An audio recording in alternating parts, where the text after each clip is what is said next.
Hi అండి. అందరికీ నమస్తే. నేను మీ గీత. 'నీ తనువు నాదే చలి' పార్ట్ 3. వైదేహి చాలా సేపటి దాకా తన దెబ్బలను చూస్తూ సామ్రాట్ తగిలిన చోటల్లా తనకి కనిపిస్తుంటే ఒళ్ళంతా కంపరంగా అనిపించడంతో ఓపిక లేకపోయినా కూడా ఎలానో అలా ఓపిక చేసుకుని చిన్నగా లేచి ఎలానో అలా బాత్రూంలోకి వెళ్ళి షవర్ ఆన్ చేయగానే అందులోంచి వేడివేడి నీళ్లు ఆమె మీద పడగానే సామ్రాట్ చేసిన గాయాలు అన్నీ మంటతో సలుపుతున్నా లెక్క చెయ్యకుండా షవర్ కింద ఉండిపోయి తన శరీరాన్ని సామ్రాట్ తాకిన ప్రతి చోట గోళ్లతో రక్కుతూ వెర్రిదానిలా ఏడుస్తూ చివరికి ఎలానో అలా స్నానం పూర్తి చేసి బట్టలు తెచ్చుకోవటంతో అక్కడే మార్చుకుని అతి కష్టం మీద నడుస్తూ బయటికి రాగానే అక్కడే మంచం మీద తలని 2 చేతుల్లో పెట్టుకుని కూర్చున్న సామ్రాట్ని చూడగానే మొహం తిప్పుకుంటూ ఎలానో అలా నడుస్తూ ఉండగా అనుకోకుండా సడన్గా తన చెయ్యి తగిలి అక్కడే ఉన్న ఫ్లవర్ వాస్ కింద పడడంతో ఆ అలికిడికి అటు చూసిన సామ్రాట్కి వైదేహి అలా నడవటానికి కష్టపడుతూ కనిపించడంతో ఒక ఉదుటున తన దగ్గరికి వెళ్ళి తన్ని ఎత్తుకున్నాడు. ఇది ఏమాత్రం ఊహించని వైదేహి ఒక్క క్షణం కంగారు పడిపోతానేమో అన్న భయంతో సామ్రాట్ చొక్కాని గట్టిగా తన పిడికిలతో బంధించి కంగారుగా తన కళ్ళల్లోకి చూసింది.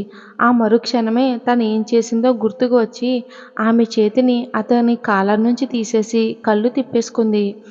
కానీ అప్పటికే ఒక్క క్షణం ఇద్దరి కళ్ళు కలవటంతో సామ్రాట్ సైడ్ స్మైల్ ఇస్తూ తన్ని అలానే ఎత్తుకుని తననే చూస్తూ మంచం వైపు నడుచుకుంటూ వెళ్తూ ఉండడంతో మళ్ళీ ఇంకొకసారి తన ప్రమేయం లేకుండానే తనలో కలుస్తాడేమో అని భయపడిన వైదేహి తన భయాన్ని కప్పిపుచ్చుకోవటానికి శతవిధాలా ప్రయత్నిస్తుంది. మళ్ళీ సామ్రాట్ని ఒకసారి చూసి తడబడుతూనే ఏం చేస్తున్నావు అంటూ అనగా సామ్రాట్ తన్ని చిన్నగా మంచం మీద పడుకోబెట్టి తన మీదకు వాలి తననే కొంటిగా చూస్తూ కంగారు పడకు, ఇప్పుడు అలాంటి ప్లాన్స్ ఏమీ నాకు లేవు. చెప్పాలంటే ఆ మూడు కూడా లేదు. సో ఇప్పటికి నువ్వు ప్రశాంతంగా విశ్రాంతి తీసుకోవచ్చు అని కన్ను కొట్టి తను సరిగ్గా మంచం మీద పడుకుందా లేదా అని చెక్ చేసి తన్ని సరిగ్గా పడుకోబెట్టి వాళ్ళ మంచం పక్కనే ఉన్న డ్రాలోంచి మెడికల్ బాక్స్ బయటికి తీసి అందులో నుంచి మందు తీసి దానికి కాటన్ అప్లై చేసి చిన్నగా తన మెడ దగ్గర, బుగ్గ దగ్గర, చేతుల మీద తన కొరికిన చోటును ప్రతి చోట జాగ్రత్తగా అప్లై చేస్తూ ఉండగా ఆ మందు పెట్టడం వలన వైదేహికి మంటగా అనిపించి చిన్నగా మొహం చిట్లించి హా అని అంటుంటే సామ్రాట్ చిన్నగా వాటి మీద ఊదుతూ సాధ్యమైనంత నెమ్మదిగా మందుని తనకి రాస్తూ ఉన్నాడు. అలా చేతులకి మెడకి రాసిన తర్వాత చిన్నగా తన చీర కొంగు పక్కకి జరిపి తన నడుము మీద కూడా అప్లై చేశాడు. చిన్నగా తన ఎద మీద కూడా అప్లై చేయబోతుంటే అది గమనించిన వైదేహి తన చెయ్యి పట్టుకుని ఆపేస్తే సామ్రాట్ ఒక్క చూపు చూశాడు.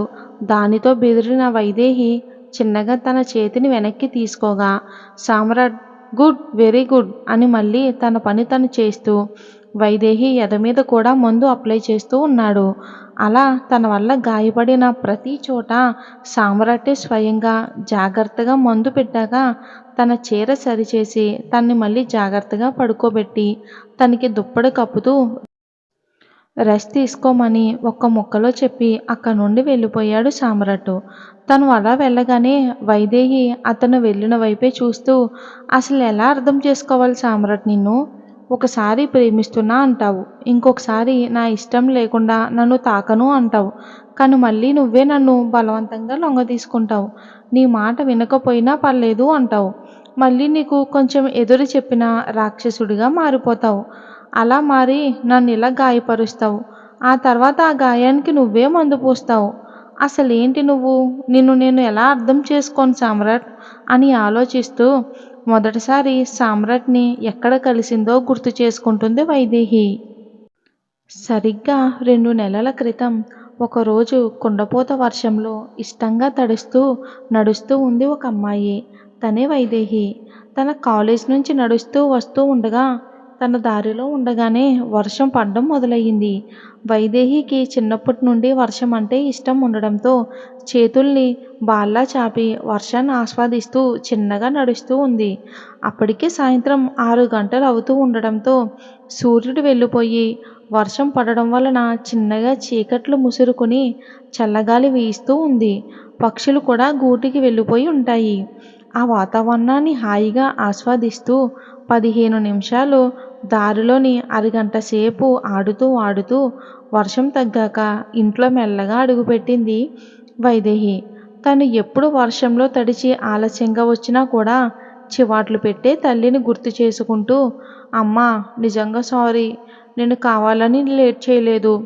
వర్షం వల్ల ఆగిపోవాల్సి వచ్చింది అంతే, మళ్ళీ తడను, ప్రామిస్ అని తన పాటికి తను మాట్లాడుతూ ఇంట్లోకి అడుగుపెట్టిన తనకి తన తల్లి నుండి ఎలాంటి జవాబు రాకపోవటంతో అటు ఇటు చూసేసరికి తన తల్లి తండ్రులిద్దరూ వణుకుతూ హాల్లో ఉన్న సోఫా పక్కన నిలబడి సోఫా వైపే చూస్తూ ఉన్నారు.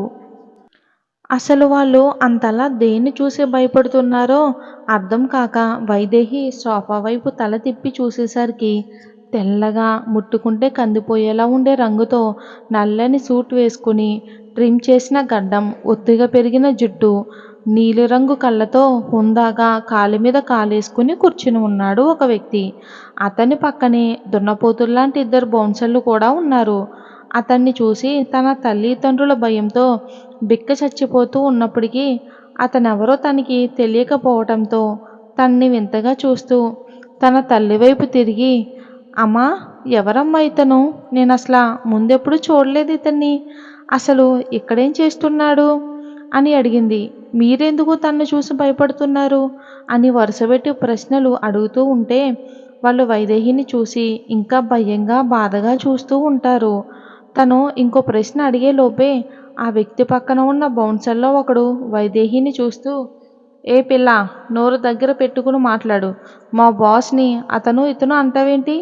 అసలు అతనెవరో నీకు తెలుసా అని అతను ఇంకా ఏదో అనబోతుంటే ఈ కూర్చున్న వ్యక్తి తనని ఆపమన్నట్లుగా సైగ చేయగా ఒక్కసారిగా ఆగిపోయాడు ఆ వ్యక్తి. ఈ కూర్చున్న వ్యక్తి మాత్రం వైదేహి ఇంట్లోకి అడుగుపెట్టిన క్షణం నుండి తన్నే తినేసేలా చూస్తూ ఉన్నాడు.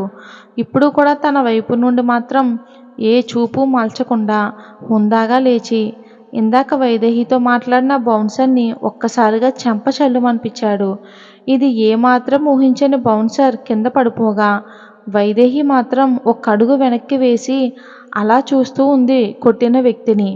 ఆ వ్యక్తి మళ్ళీ సోఫాలో కూర్చుని ఆ బౌన్సర్ని దగ్గరికి రమ్మని సైగ చెయ్యగా వాడు చిన్నగా లేచి ఆ వ్యక్తి దగ్గరికి రాగా తన చెంప మీద చిన్నగా తడుతూ, నొప్పిగా ఉందా అని అడిగాడు ఆ వ్యక్తి. లేదు అన్నట్లుగా తల ఊపగా అతను సైడ్ స్మైల్ ఇస్తూ, నీకు నొప్పిగా ఉందని నాకు తెలుసురా, నొప్పిగా ఉండాలి కూడా అని ఒకసారి అతను మీదకి వంగి తన్నే తీక్షణంగా చూస్తూ ఉన్నాడు ఆ వ్యక్తి. అతని చూపు ఎంత తీక్షణంగా ఉందంటే ఆ చూపుకి ఒకరి ప్రాణాలు పోయేంతలా అతన్ని అలా చూసి ఆ బౌన్సర్ భయపడుతూ ఉండగా అతను వెనక్కి తిరిగి, ఎంత ధైర్యం ఉంటే ఈ సామ్రాట్ రాయుడికి కాబోయే భార్యని అమర్యాదగా సంబోధిస్తావు? ఏ అమ్మాయి, పిల్ల, ఇదేనా నీ బాస్కి కాబోయే భార్యని పిలవాల్సిన పద్ధతి అని ఉరిమి చూడగా ఆ బౌన్సర్ బిక్క చచ్చిపోతూ, సారీ సారీ సార్, ఇంకెప్పుడు ఇది జరగదు, సారీ మేడం అని వైదేహికి చెప్తాడు. అసలు ఏం జరుగుతుందో అర్థం కాక వైదేహి అలా చూస్తూ ఉంటుంది. మరి ఏం జరిగింది అనేది వచ్చే భాగంలో చూద్దాం. స్టోరీ నచ్చితే లైక్ చేసి మీ అభిప్రాయాన్ని కామెంట్ రూపంలో తెలియచేయండి.